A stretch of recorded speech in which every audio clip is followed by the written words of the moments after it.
Hey, deserving listeners, 90 Day Fiancé, let's watch. You're relying on dad for money. So when you rely on someone for money, they're gonna be involved. This past few months, we absolutely have been avoiding family functions.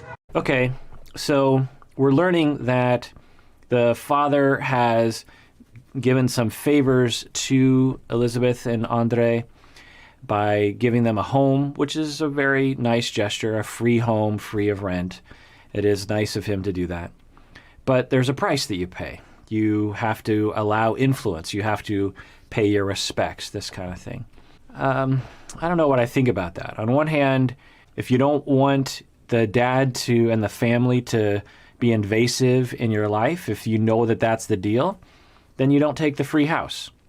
I mean, that's one way to look at it. Another way to look at it is, if you want to help out your daughter and you want to give her, and her new husband kind of a start on their life, and you give them a house free of rent for a while, and it's just a nice thing that you do, why do you have these strings attached to it? Like, well, thus you are going to now allow us to invade your space even when you don't want to, is essentially what the family is saying.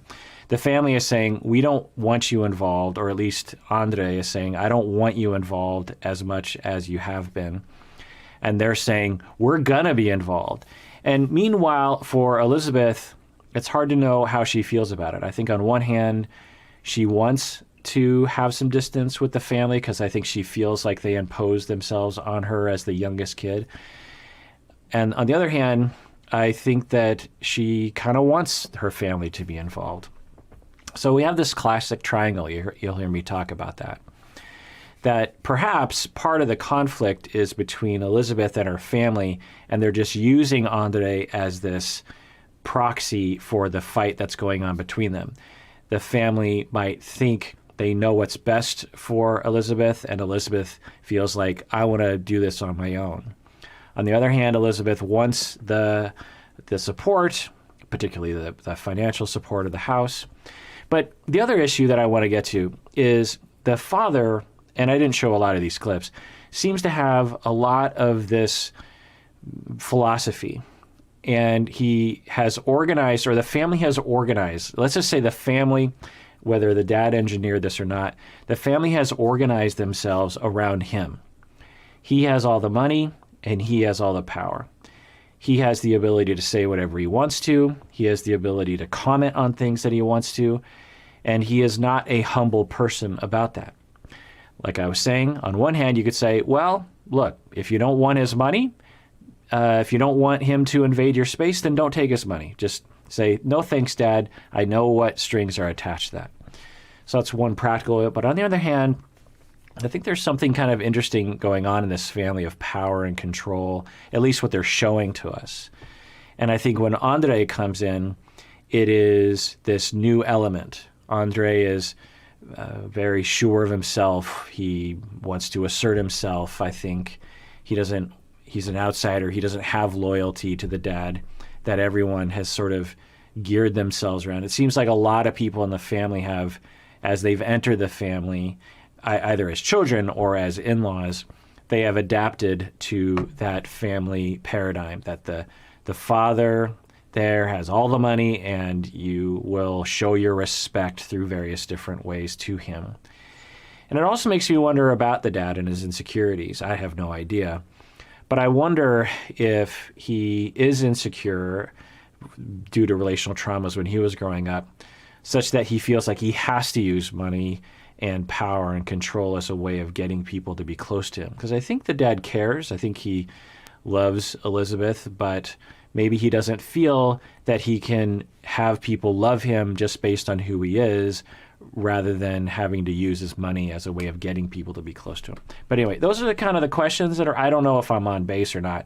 Let's keep those in mind as we watch. When Elizabeth told me she was pregnant, obviously I was happy because it's a grandbaby.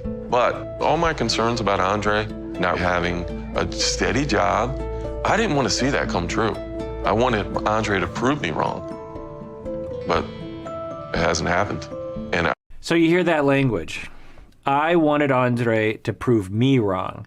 rather than I'm worried about my daughter and I wonder what Andrei is feeling. There's this assumption often going on in the show, particularly by the Americans towards the foreigners, foreign men, almost always. I'm wondering if this is ever, it's interesting that we've never heard anyone asking the foreign women of the couples that I've covered that I can remember, what are you going to do for a job? It's always the men, right? We live in a culture of gender, and there you go. So not only do they have that concern, but they always have this assumption that if the person is struggling with getting work, it must be because they're lazy, because they're just coming to America to mooch off welfare and to just skate by without working. Most people, the vast majority of people, if you remove the barriers for them to work, they will work. Most people want to work. That is proven time and time again. Some people don't, but a lot of people do. People want to feel like they're useful. People want to feel like they're doing good. People want to feel productive. People don't want to just have a handout. They want to earn their money.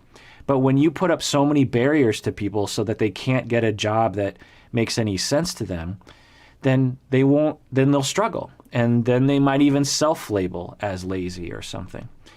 And so there's always this assumption, and we've seen this with a lot of other couples in the past, that the Andreis of the world, if they don't get a job right away, it's because they don't want to get a job, it's because they're just here to mooch off the system, that sort of thing.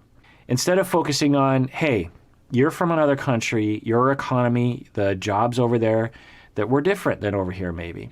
And your skill set might not be appreciated or might not be fine-tuned enough in the United States. Let's figure out what we can do here. Let's figure out what sort of direction that you want to go in. He wants to be a truck driver, and he's having a hard time getting work, I believe.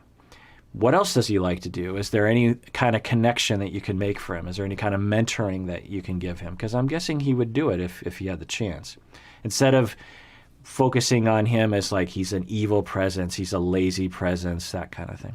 But anyway, we're hearing the dad talk, and there's language in here of how is he going to prove it to me, that Andrei has to prove it to me. Now, families have different cultures, and even in the United States, you'll have different pockets. Even within neighborhoods, there will be different ways that families will operate. It's not uncommon if you took a sampling around the world that the head of the household or the father or one of the parents would be highly involved, perhaps a little invasive on the children's marriages.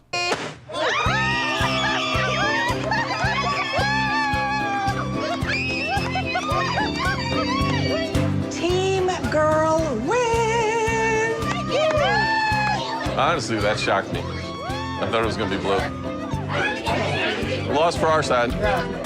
It's always kind of interesting to me that, one, people get this excited about gender without having met the child. I mean, I sort of get it on some level. I think there's this feeling like, well, if I'm a girl, if I'm an aunt, and I have a niece, then we're going to have a bond. And if you've ever had nieces and nephews, it doesn't usually land that way. You can bond with your grandkids or your nieces and nephews regardless of gender. So I think that that's a little interesting.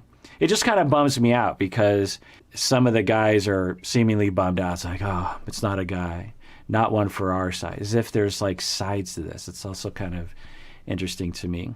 The other thing, obviously, you can't guarantee what gender they're going to identify as, right? It doesn't tell you anything about the gender expression that the individual is going to want to express throughout their life. It seems like these sorts of celebrations, I'm guessing over the next 50 years, at least in the United States, will start to diminish, or at least in the way that they're done. The other interesting thing, and I didn't show all these clips, is that everyone, or a lot of people, not everyone, but a lot of people on this show have said that they knew it was one or the other. It's like, I knew it was a girl. I knew. Well, no, you didn't. It's literally a coin flip. Anyway, that's just me. And then I can't stop thinking about when I see these gender reveal party explosions, literal explosions. I can't stop thinking about the wildfires that were raging last summer in the western United States and completely ruined a month of our summer. In Seattle, we mostly have bad weather for the entire year. And we have a wonderful few months, maybe 3 or 4 months of wonderful weather in the summer where it's, 75, 80 degrees, not humid, no mosquitoes, just perfect weather. And for the past, I think 3 out of 4 summers, we've had raging wildfires throughout the West Coast that just completely, like an apocalypse, just completely darkens the sky. You can't even see 2 blocks down the street. You have to keep all your windows closed in the middle of summer. And of course, the house gets very hot because of all the smoke that's coming in. You're coughing. It's really awful. And so every time I see those explosions, the last time it happened, it was determined that someone went out into the woods and did some sort of firework gender reveal party, and it caught the forest on fire, and then they couldn't put it out, and it just destroyed, and then it destroyed homes, and many people died in California. I'm not saying this family's to blame for that. I don't know. Let me know what you think in the comments. Getting excited about a child, of course. Of course. It's a new child. It's a life that's entering the world. The grandparents, the aunts and uncles, the parents, the friends. It should be a celebration, of course. Time comes when a guy does come to pick her up on a date. I mean, Andrei is going to be like, "Who are you? What do you want?" He's going to be like, his accent. He's going to be like, "You better bring her home." So God bless him. But again, assumptions about sexual orientation, assumptions about all sorts of things. And I get it. You want the child to have a life like you, but what if they don't? What if the child identifies with a different gender at the age of 17? What if the child is gay? I don't know what I think about it. Am I being a fuddy-duddy, as my mom would call it? Answer me 2 questions. Am I being a fuddy-duddy? And 2, have you ever heard of the phrase fuddy-duddy? Or is that just the phrase my mom said? All right, well, that does it for that episode. Everyone out there, please take care of yourself because you deserve it. You really, really do.